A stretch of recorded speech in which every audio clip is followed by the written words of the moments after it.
Itong mga kwento ito ay hindi ko pa talaga nakikwento sa mga anak ko. Baka matakot kasi. Pero since undas, Halloween naman, kikwentuhan ko muna kayo ng mga karanasan ko dito. Lalo na nung kabataan ko. Oh, are you ready? Dito mismo, dito sa tinatawag na reception hall, nung una kaming dumating dito sa palasyo, yung mga security namin paggabi, dito natutulog. At naglalatag sila dyan ng kama at dyan sila natutulog. At balitang-balita na kung minsan sa gabi ay may dumadating na ginigising sila na ang tawag nila si Father Brown. Sabi ko, bakit sino ba si Father Brown? Nung tinignan namin ang kasaysayan dito sa palasyo, meron daw talagang Father Brown na Amerikano na dati, nung panahon ng Amerikano, ay nandito nagtatrabaho. At ngayon, ay mukhang hindi na umalis dito sa palasyo. At pinupuntahan nga ang ating mga security natin. Paggabi, meron daw silang nararamdamang gumigising sa kanila.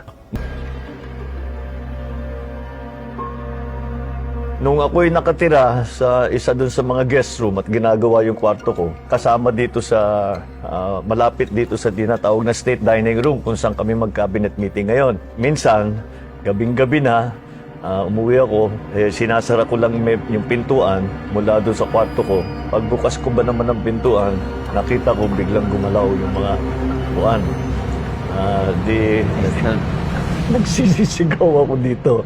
At tumakbo ko. Sinabi ko, sinuko ko sa security. Sabi ko, may multo, may multo, may multo. Sino yan? Si Father Brown lang siguro yan.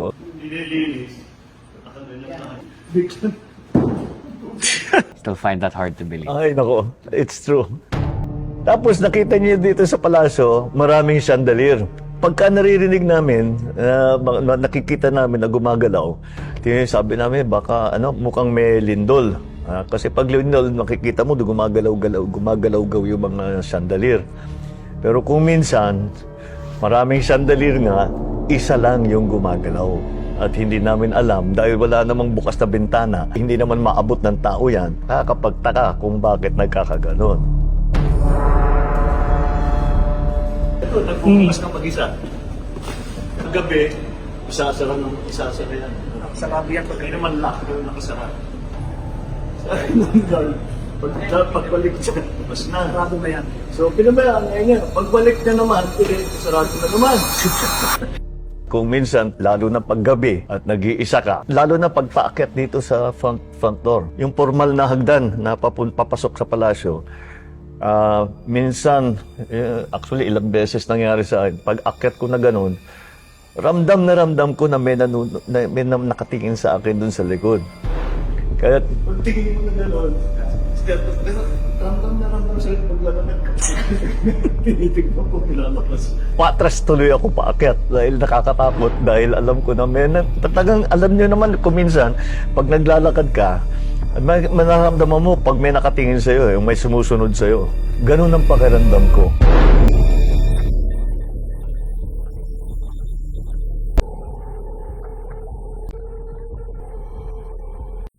Kung may tao sa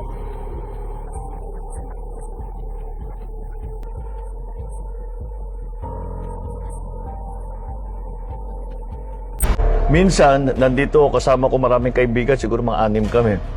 At pumunta kami doon sa medyo madilim na lugar. Ghost hunting talaga ang ginawa namin. Malakas ang loob namin dahil marami. Oo, marami kami. Sabi namin, malakas ang loob namin. So sabi ko, dun tayo dahil maraming kwento dun sa lugar na yan. So yung isang kaibigan ko, bubuksan niya yung pintuan. Bago niya nahawakan yung doorknob, bumukas yung pintuan ng mag-isa. Nako, yung sigaw namin. 2:00 ng umaga yun. Alala ko yun eh. 2:00 ng umaga yun. Takbo kami doon sa kwarto ko. Inon namin lahat ng ilaw. Nagpatugtog kami ng music na malakas para mawala yung takot namin doon sa nangyari sa amin. Kaya paano yung, anong gagawin if we had ended up living here in the palace? Oh my God. Kuha na lang ako ng kondo sa malapit. Yan po ang mga kwentong kababalaghan ng makasaysayang palasyo ng Malacanang. Pero sabi ko yung maganda na Momo, welcome.